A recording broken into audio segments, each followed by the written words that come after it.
no? Dahil pagka ipinakita ko sa inyo itong susunod, mga kababayan, si Ellen ano pangalan nito, apelyido? Tordesillas.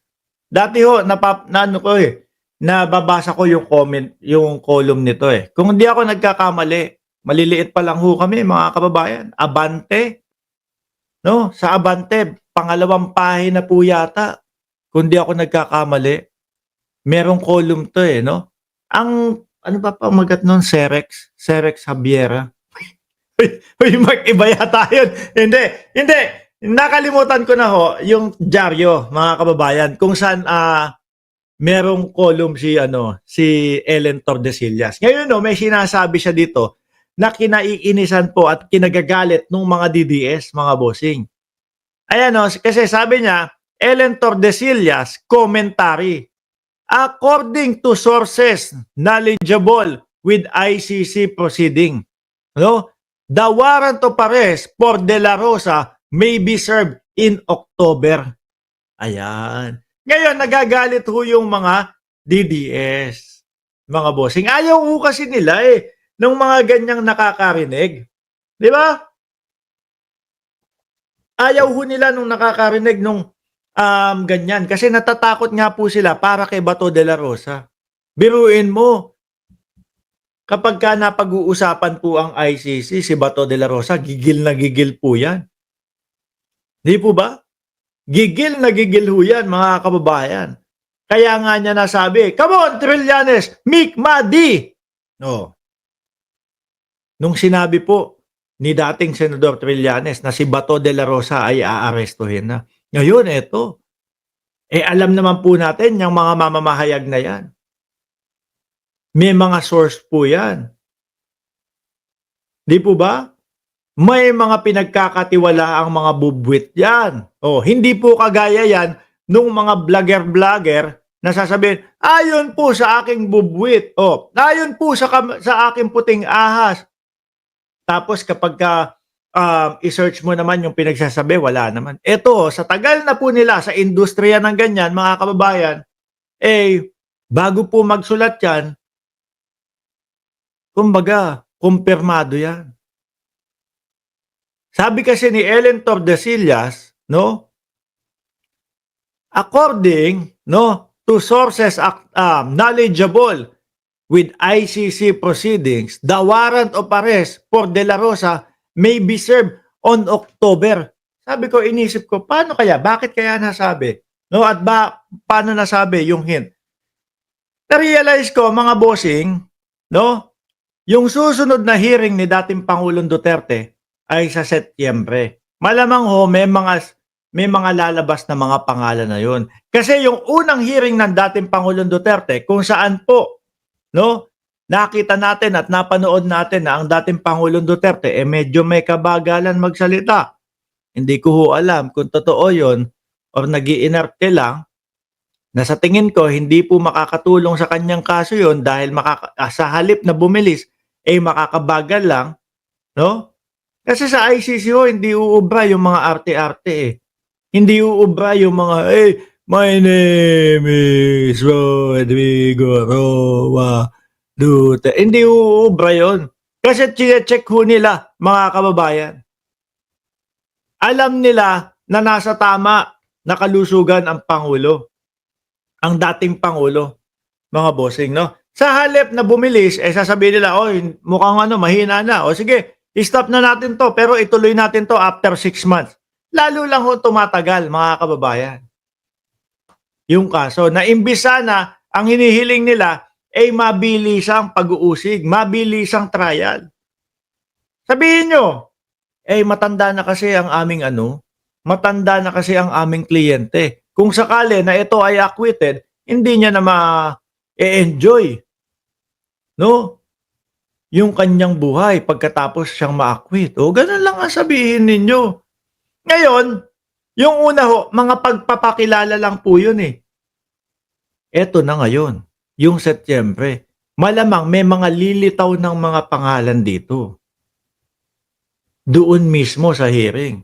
Kaya, October, after 1 month, ayan na. may lalabas ng pangalan, Bato de la Rosa. Di ba?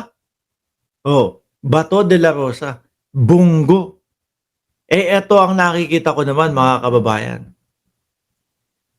Analyze ko lang ho ito ha, posibleng mangyari, posibleng hindi, no? Tayo po, kahit ano po ipagpapalit natin, mga bossing, para po sa kalayaan natin. Di ba? Tayo po ipagpapalit natin lahat para sa kalayaan natin. Wag lang yung anak ang kapalit or kung ano. No, o sige, yung anak ko na lang ang ikulong ako, laya ako. Hindi ganun. Ngayon no, mga kababayan, ang nakikita ko, baka mamaya, sabihin nito, aayusin namin yung boto namin sa impeachment. Hindi namin ituturing na kaibigan si Inday Sara Duterte. Boboto kami ng naaayon doon sa ebidensya. Basta, wag nyo kaming pabayaan sa ICC. Naku, lagot na. Kasi pagka ganun ang pinag-usapan, mga kababayan, pag ebidensya na ang pinag-usapan, laglag si Inday Sara Duterte dyan. Sandamakmak po ang ebidensya, mga bossing. Di ba? Sandamakmak ho, mga kababayan, ang pagbabasihan. At ilan pa? 3 pa. Baka nga mas madami eh. Pero ang naaalala ko lang kasi, bribery, yung pagbabanta sa buhay ng Pangulo, at saka yung confidential funds, mga bossing. Baka mamaya sabihin nito, alagaan nyo kami, huwag nyong papasukin ng ICC, no? Huwag nyong hayaan kaming makuha. Basta ayusin namin yung boto namin. Naku, yari na. Si Inday Sara Duterte. Ngayon, sinasabi pa dito, kung sakali daw, if he is not physically present during the voting in the impeachment trial, that's -1 for Sara. Nagalit yung mga DDS kasi ayaw nilang makakarinig ng mga ganyan. Kasi ang pag-asa na lang nung mga DDS, mga bossing, yung pinagmamalaki nilang number game. Yung pinagmamalaki nilang number game na yun ang makakapaglusot kay Inday Sara Duterte. Kasi madaming kaibigan ng aming Vice Presidente. Madaming kaibigan ang dating Pangulong Duterte. Yung mga bilyar kaibigan, sinasabi sa atin, mga chong, number game. Ang impeachment, pinagmalaki pa. No? Dahil kung ganun lang ang pagbabasihan nila, mga kababayan, lugi ang mamamayang Pilipino. Hindi nasagot kung ninakaw ba o hindi yung kaban ng bayan. Nakawala, nakaligtas sa impeachment dahil lang po magkakaibigan sila.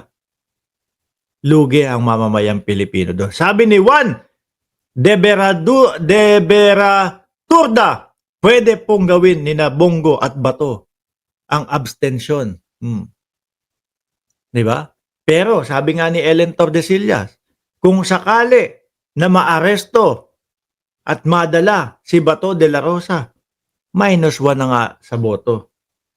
Paano pa kung si Bongo pa din makakasama din doon? -2 sa boto. Hindi ba?